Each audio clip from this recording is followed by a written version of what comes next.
할렐루야. 하나님의 놀라우신 은혜와 크신 평강 또 축복이 이 아침 우리 온 성도님들과 함께 하시기를 예수님 이름으로 축원합니다. 아멘. 자, 오늘은 창세기 41장 1절에서 16절 말씀 중심으로 만 2년 후에 이런 제목입니다. 우리 다 같이 제목 읽어볼까요? 시작. 만 2년 후에. 자, 오늘 말씀을 나눌 텐데요, 이 말씀의 내용을 이렇게 들어보시면 여러분 중에는 이 말씀의 내용들의 상황들을 이미 경험하신 분들도 있을 것이고, 또 어떤 분들은 지금 이 상황을 겪고 계신 분들도 있을 것이고, 또 어떤 분들은 아직은 그런 상황을 경험해보지 못한 분도 있으실 것입니다. 혹시 여러분 가운데 지금 이런 상황들을 겪고 있다면 오늘 주시는 말씀이 큰 힘이 되시고, 그래서 그 상황들을 잘 이기는 승리의 축복이 되시길 바라고, 아직 뭐 내 인생에 있어서 한번 그런 일은 경험해 본 적이 없다 이런 생각을 하시는 분들은 오늘 주시는 말씀을 잘 기억하셨다가 나중에 그런 일이 생기면 우리가 또 붙들면 좋겠습니다. 사실 오늘 함께 나눌 이 말씀의 상황들은 제 생각에는 우리가 신앙생활하면서 주님을 따라가는 길에 한 번쯤은 누구나 겪게 되는 그런 상황입니다. 그래서 말씀을 잘 듣고 기억하셨다가 우리 모두에게 은혜가 되고 축복이 되는 그런 시간들이 되셨으면 좋겠습니다. 요셉 이야기하고 있는데요, 요셉이 이제 감옥에 갇혔죠. 보디발의 감옥에 갇혔는데, 거기에 이제 지난주에 우리가 함께 나눴던 것처럼 바로를 측근해서 섬기던 두 신하가 그 감옥에 함께 하게 되죠. 한 사람은 술 맡은 관원장이고 한 사람은 떡 굽는 관원장이었습니다. 두 사람이 간밤에 꿈을 꿨는데 참 이상한 꿈인 것 같았는데 그 의미를 알지 못해서 근심하고 있을 때 요셉이 성령 충만해서 하나님이 주시는 지혜의 영으로 그 꿈의 의미를 알려주게 됩니다. 특별히 술 맡은 관원장의 꿈은 이제 3일 후면은 그 사람이 복직될 것이라고 하는 그런 의미를 해석해 주었습니다. 그러면서 당신은 이제 3일 후면은 복직될 거라고 이야기하면서 요셉이 아주 간곡하게 부탁을 합니다. 지난 장에 나오는 내용입니다만, 당신이 잘 되시거든 나를 생각하고 내게 은혜를 베풀어서 내 사정을 바로에게 아래서 이 집에서 나를 건져주소서. 나는 히브리 땅에서 끌려온 자요 여기서도 옥에 갇힐 일은 행하지 아니하였나이다. 이렇게 그분에게 특별히 부탁을 합니다. 참 이 말을 보면 이 요셉의 마음속에 있는 그 억울함과 답답한 심정을 잘 알 수 있을 것 같습니다. 그래서 그분에게 만약에 진짜 그렇게 될 거라고 믿었으니까 잘 복직되면 나를 꼭 기억했다가 나를 여기서 꺼내달라고 그렇게 부탁을 하죠. 아마 뭐 성경에 나와 있지는 않지만 그 관원장의 그 이야기를 듣고 흔쾌히 허락을 했을 겁니다. 아이 뭐 물론이지, 당연하지 말이야. 네 말처럼 내가 여기서 나가기만 해봐. 내가 정말로 기억했다가 바로에게 너의 사정을 잘 얘기해주고 갖고 너도 여기서 나올 수 있도록 내가 해줄게. 걱정하지 마. 나가기만 해. 막 이렇게 아주 그냥 호언장담을 했을 거라고 생각됩니다. 사실 이 사람은 지난주 말씀드린 것처럼 바로의 바로 옆에서 바로를 섬기는 그런 신하였기 때문에 굉장히 높은 관직이고 영향력이 있는 사람입니다. 그래서 정말로 이 사람이 나서서 요셉을 위해서 도와주면 요셉은 그 보디발의 감옥과 집에서 얼마든지 나올 수 있는 것입니다. 그래서 어찌 보면 요셉이 이 관원장과의 만남을 하나님이 자신에게 주신 너무나 놀라운 축복이라고 생각했을 것입니다. 이 감옥 속에서 하나님이 이런 특별하고 중요한 관원장 신하를 만나게 하시고, 또 그 사람의 꿈을 해석하게 해주시고, 그러므로 말미암아 이 사람을 통해서 나는 곧 나갈 수 있겠구나 라는 그런 기대를 하였을 것입니다. 그리고 3일이 지난 뒤에 실제로 이 관원장이 복직이 되었습니다. 요셉이 그걸 보면서 얼마나 기뻤겠어요. 자, 이제 나도 여기서 나갈 수 있겠구나. 드디어 나도 이제는 이 감옥 생활, 노예 생활에서 해방될 수 있겠구나. 그런 기대를 했었을 것입니다. 그런데 이 관원장이 복직이 되자마자 어떻게 됐어요? 술 맡은 관원장이 요셉을 기억하지 못하고 그를 잊었더라 그랬어요. 사람이 돈 꿀 때 다르고 갚을 때 다르다고 그러더니, 아쉽고 힘들 때는 뭐 요셉이 도와주니까 뭐 말만 해, 뭐 네가 원하는 거 다 해줄게, 네 말대로 내가 나가기만 하면은 뭐 걱정하지 마, 내가 다 뭐 그랬을 것 같은데, 막상 딱 나가서 복직되니까 요셉을 싹 잊어버린 겁니다. 그것도 모르는 요셉은 기대하며 기다렸을 것입니다. 이제 소식이 오겠지. 하루를 기다리고 이틀을 기다리고 일주일을 기다리고 한 달을 기다리고 두 달을 기다려도 아무 소식이 없습니다. 그 사람이 날 잊어버렸구나, 그렇게밖에 생각할 수 없는 상황이 되어버렸습니다. 참 절망적인 상황입니다. 그래도 이 사람이 나를 도와줄 거라고 생각했는데 너무나 절망적인 상황입니다. 그리고서 만 2년이 흘렀습니다. 만 2년. 이 만 2년의 기간은 요셉에게 있어서는 죽음과 같은 기간입니다. 그가 가지고 있던 마지막 소망, 그것이 끊어졌습니다. 이제는 이 감옥에서 끝까지 살 수밖에 없는 상황이 되어버렸습니다. 더 이상 그가 의지하고 기대할 수 있는 상황은 아무것도 없습니다. 이제 그의 인생은 거기서 끝입니다. 정말 죽음과 같은 그런 2년의 시간들을 요셉은 지냈습니다. 그런데 그 2년 후에 하나님이 역사하셨습니다. 만 2년 후에 하나님이 역사하셨습니다. 그래서 바로가 이상한 꿈을 꾸게 되고, 또 그 꿈을 아무도 해석할 수 없게 되고, 그러자 그 술 맡은 관원장이 그제서야 기억이 나가지고 요셉을 바로에게 추천하고, 그래서 요셉이 그 감옥에서 갑자기 나와서 바로 앞에 서게 되고 나중에 총리가 되는 이런 놀라운 역사가 있었습니다. 만 2년 후에 일어난 하나님의 놀라운 역사입니다. 그런데 여기서 이 만 2년이라고 하는 기간을 정확하게 이야기하고 있습니다. 사실 요셉의 지금까지 삶을 보면 어떤 기간을 정확하게 얘기하신 적이 없어요.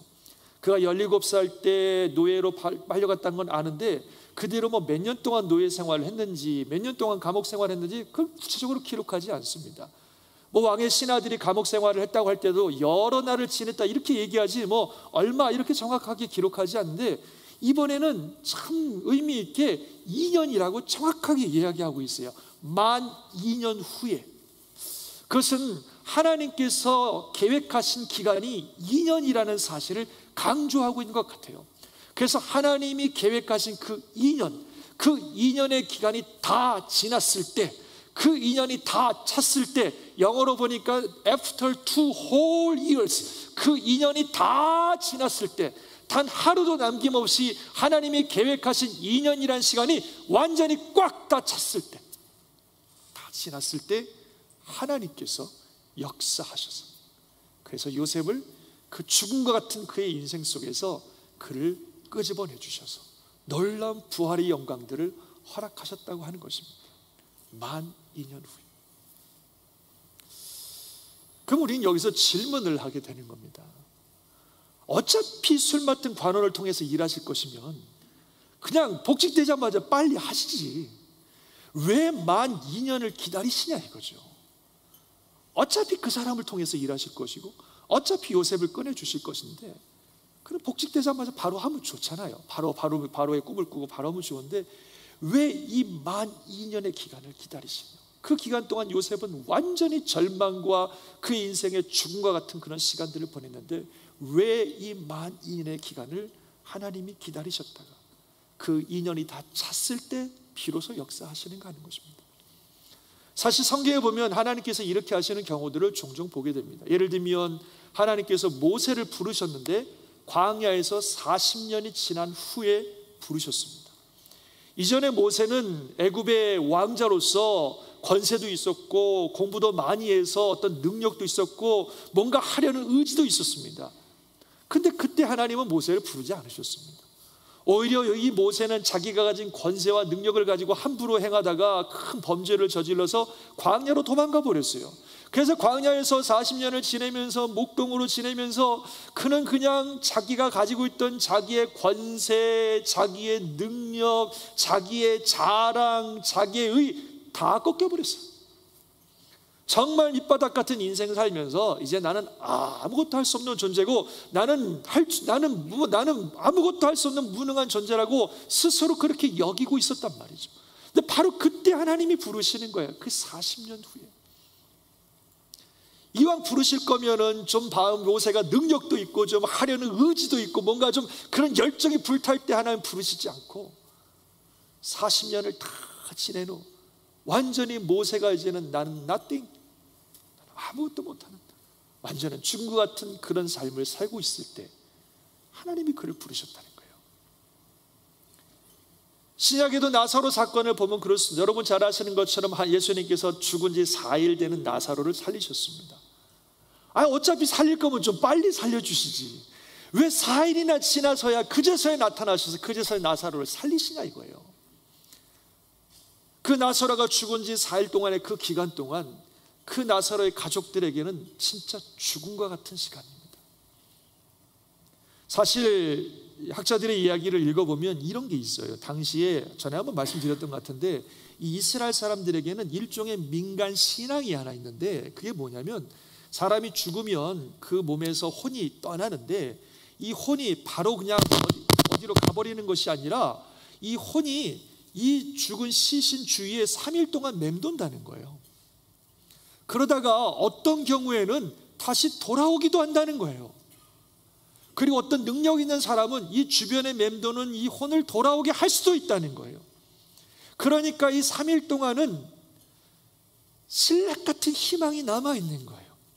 우리 오빠 오라버니 나사로가 어쩌면 다시 살 수도 있다라고 하는 신락 같은 희망이 남아있는 거예요. 근데 4일째가 되면 다 끝나요. 이제 시신도 썩기 시작하고 이 혼은 완전히 떠나버린다고 생각하고 있었습니다.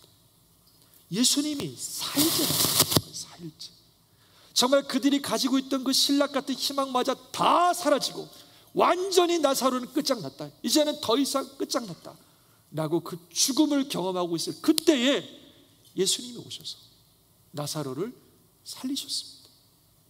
이왕 살리실 거면 좀 일찍 오시지, 이왕 모세를 부르실 것이면 좀 일찍 부르시지, 왜 40년이 지나서야 모세를 부르시고, 이왕 나사로를 살리실 거면 좀 일찍 살리시지, 왜 꼭 4일이 지나서야 나사로를 살리시고, 요셉을 불러내실 거면 좀 일찍 불러내시지, 왜 만 2년이 다 지나서 그냥 완전히 죽음과 절망의 시간 속에 사로잡혀 있을 때야 그제서야 그를 부르시냐 이거예요.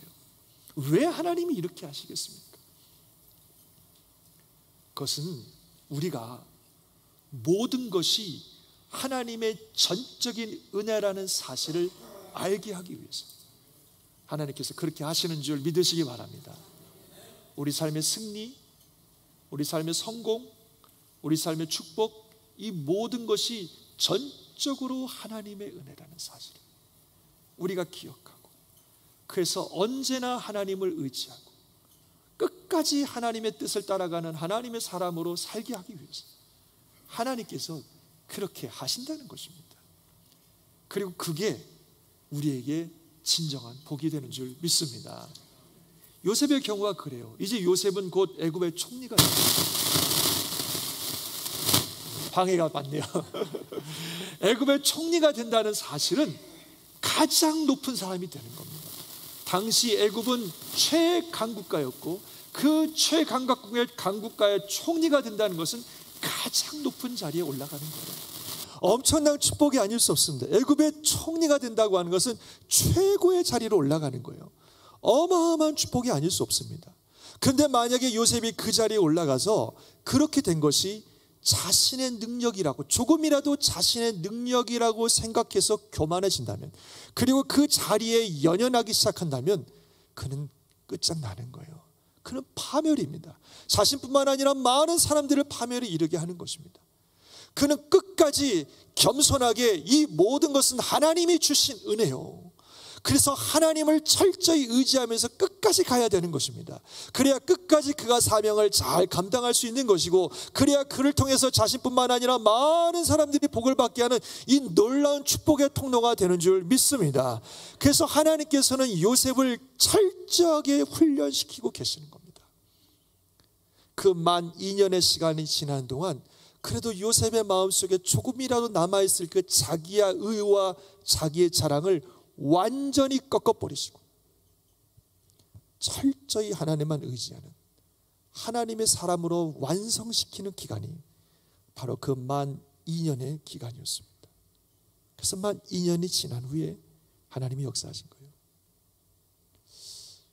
우리는요, 가만히 보면 우리 안에 뭔가 내가 의지하고 자랑하는 것이 있으면 그것을 꽉 붙드는 성향이 있습니다. 예를 들면 다 잘 못해요. 뭐 이것도 못하고 저것도 못하고 잘 못하는데 한 가지 좀 잘하는 게 있어요. 뭐 공부를 많이 해서 지식이 많다든가, 아니면 돈을 잘 버는 재주가 있다든가, 아니면 어떤 특별한 재능이 있다든가, 한 가지를 잘해요. 그러면 그것이 나의 자랑이고 나의 의인데, 그거가 나를 살린다고 생각합니다. 그것이 나를 성공적인 삶과 안정적인 삶을 준다고 생각하고, 그것이 나를 행복하게 해준다고 생각해요. 그래서 내가 그래도 성공적으로, 내가 그래도 안정적으로, 내가 평안히 잘 사는 것은 내가 가진 그것, 그 지식, 그 능력, 그것 때문이라고 생각합니다. 그래서 만약에 그것이 없어지면, 그것이 무너지면 내 인생은 다 끝장난다고 생각해요. 그래서 어떻게든지 그것만큼은 꼭 붙들려고, 지키려고 하는 그런 애를 쓰는 그런 모습이 있습니다. 그러다가 어떤 경우에는 하나님보다도 그것을 더 의지하고 붙들고, 이것이 나를 살린다고 생각하고, 그래서 이것을 지키기 위해서, 이것을 붙들기 위해서 하나님조차 외면하는 그런 경우도 생긴다는 거예요. 성경의 그 대표적인 사람이 사울 같은 사람입니다. 사울은 이스라엘의 첫 번째 왕이 되었던 사람이에요. 얼마나 참 복된 일입니까? 이스라엘의 첫 번째 왕이 됐다는 거. 하나님이 세워주셨습니다. 처음에는 사울도 자기는 그런 자격이 없는 사람이라고 생각했어요.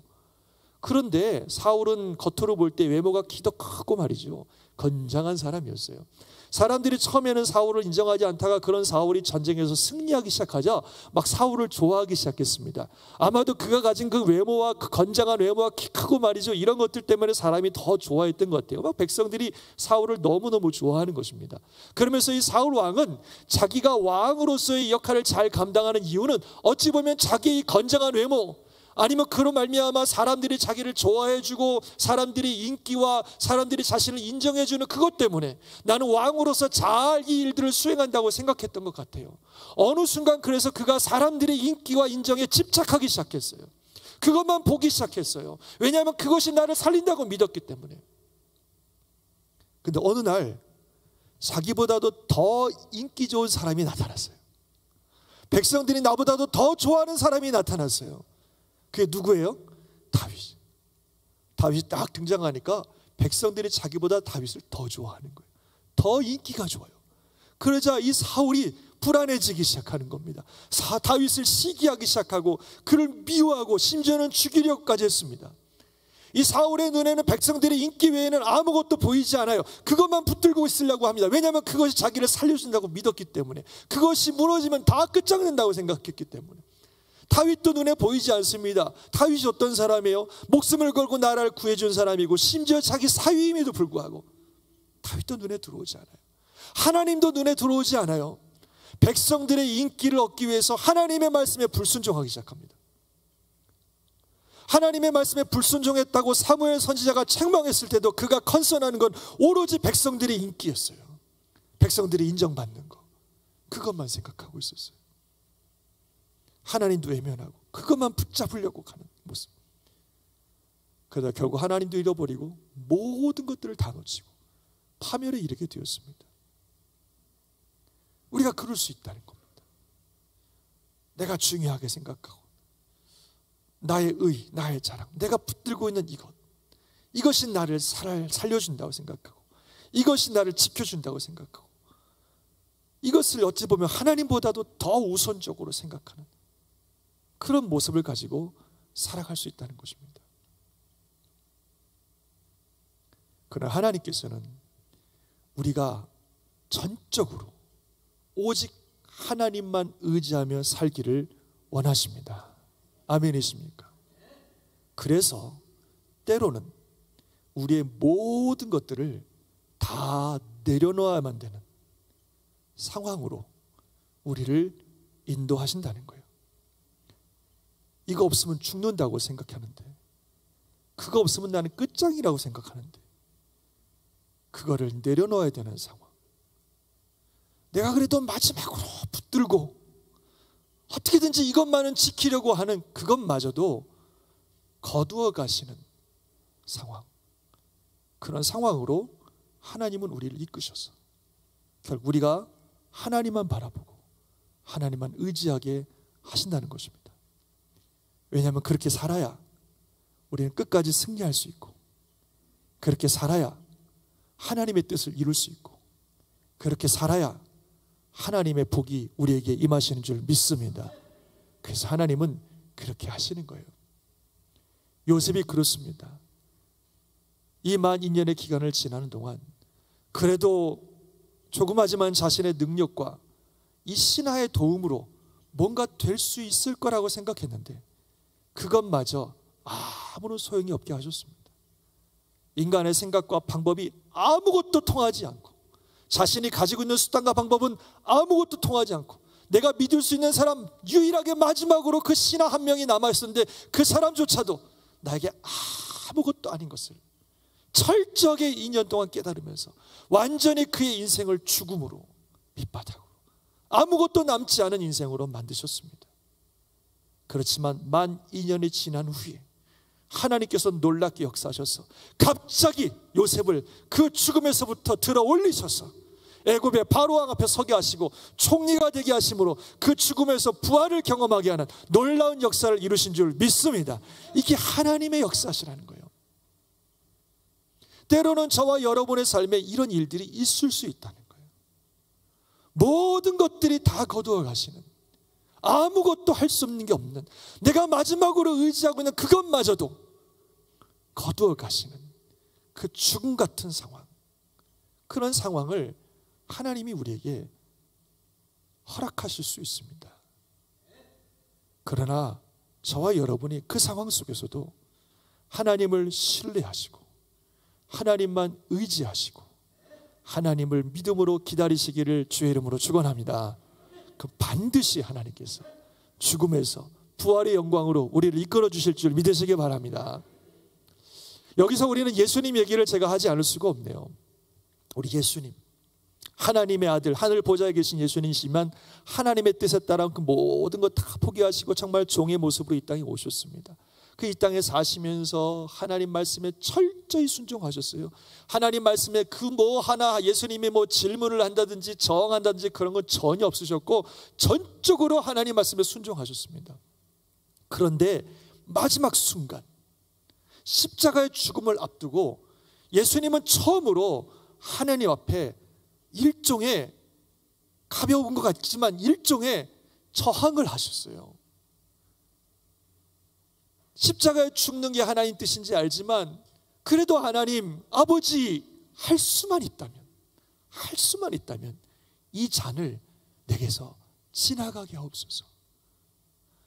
십자가의 죽음이 하나님의 뜻인 걸 누구보다도 아시지만 그 죽음의 순간이 너무 힘들기 때문에, 가고 싶지 않기 때문에 하나님 할 수만 있다면, 어떻게 방법이 있다면 내가 그 길 가지 않게 해주세요. 그 죽음에는 내가 가지 않게 해주세요.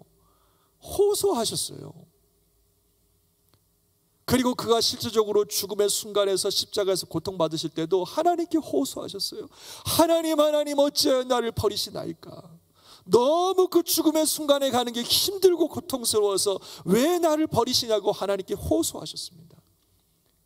그런 예수님의 간절한 기도와 호소에도 불구하고 하나님의 뜻은 예수님이 완전히 죽는 것이었습니다. 예수님이 완전히 죽어야 구원의 역사가 일어나고, 예수님이 완전히 죽어야 사탄을 승리하고, 예수님이 완전히 죽어야 하나님의 뜻이 이루어지는 겁니다. 그래서 하나님께서는 예수님의 그런 기도와 호소에도 불구하고 예수님이 결국 죽음에 이르기까지 예수님을 인도하셨다는 거예요. 결국 예수님께서는 하나님의 뜻에 순종하여 그 죽음의 자신을 내맡기시고, 그리고 마지막 죽음의 순간에 하나님 아버지 내 영혼을 아버지 손에 의탁하나이다 하시면서 하나님을 온전히 신뢰함으로 죽음으로 자신을 던지셨습니다. 그랬더니 하나님께서 그 영혼을 붙잡아 주시고 그 영혼을 다시 살리시는 부활의 영광을 허락해 주신 줄 믿습니다.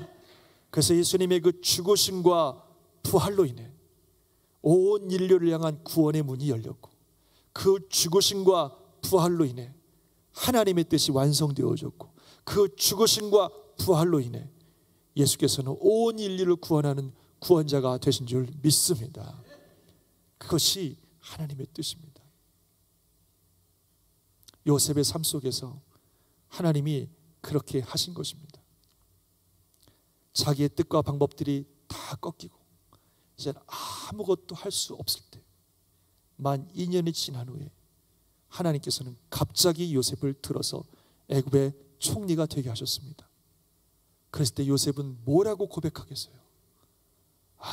이 모든 건 다 전적으로 하나님의 은혜입니다. 모든 것이 전적으로 하나님의 은혜입니다. 하나님이 나를 이렇게 살리셨군요. 그러면서 평생 그 은혜를 기억하며 살아간 것이고, 그래서 그는 끝까지 주인 사명 잘 감당한 줄 믿습니다. 저와 여러분에게 그런 은혜가 함께 하심을 믿으시기 바랍니다. 우리가 살아가는 신앙의 삶 속에 이미 경험하신 분들도 있을 것이고, 어찌 보면 지금 그런 시간들을 겪고 계신 분들도 있을 것이고, 아까 서두에도 말씀드린 것처럼 우리 신앙생활하는 삶 속에 한 번쯤은 이 만 2년의 기간을 지나게 될 것입니다. 모든 소망 끊어지고 내가 의지하는 모든 것들이 다 사라지고 아무것도 남지 않은 것 같은 죽음의 순간. 그러나 반드시 기억하십시오.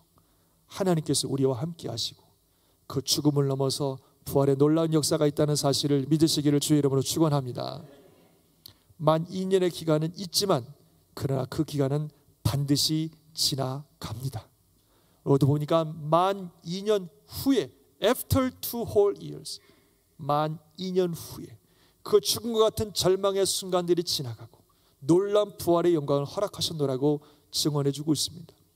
앞에 말씀드린 것처럼 사울의 그런 미움과 시기 때문에 정말 지옥 같은 그런 만 2년의 시간을 지냈던 다윗은 나중에 그의 인생들을 돌아보면서 그 유명한 이런 시를 함께 고백하고 있습니다. 같이 한번 읽어봅시다. 시작. 여호와는 나의 목자시니 내게 부족함이 없으리로다. 그가 나를 푸른 풀밭에 누이시며 쉴 만한 물가로 인도하시는도다. 내 영혼을 소생시키시고 자기 이름을 위하여 의의 길로 인도하시는도다. 아멘. 그리고 그 다음 구절, 내가 사망의 음침한 골짜기로 다닐지라도 해를 두려워하지 않을 것은 주께서 나와 함께 하심이라. 주의 지팡이와 막대기가 나를 안위하시나이다. 이 사망의 음침한 골짜기가 바로 그 만 2년의 기간이에요. 그러나 이 사망의 음침한 골짜기는 지나가는 길이지 결코 거기가 우리가 머물 곳이 아닙니다. 하나님이 결국 자신의 삶을 인도해 주시는 곳은 어디라고 말하냐면 푸른 풀밭과 쉴만한 물가로 나를 인도하시는도다. 할렐루야. 우리가 이 만 2년의 기간들을 지나가고 있다면, 여러분의 삶이 그런 순간들을 가지고 있다면 결코 실망하나 낙심하지 마시고 계속해서 하나님 바라보고 잘 견디시고 믿음으로 승리하시기를 주의 이름으로 축원합니다. 언젠가 그 만 2년의 시간은 반드시 지날 것이고 하나님이 예비하신 쉴만한 물가와 푸른 풀밭과 놀라운 부활의 영광을 경험하게 될 것입니다. 그때 우리는 이렇게 고백할 거예요. 모든 것이 주님의 은혜입니다. 주의 은혜가 아니고서는 나는 아무것도 할 수 없고 모든 것이 주님의 은혜입니다. 그 믿음 가지고 살아갈 때 끝까지 승리하는 줄 믿습니다. 함께 하시길 주의 이름으로 축원합니다. 기도하겠습니다. 우리 말씀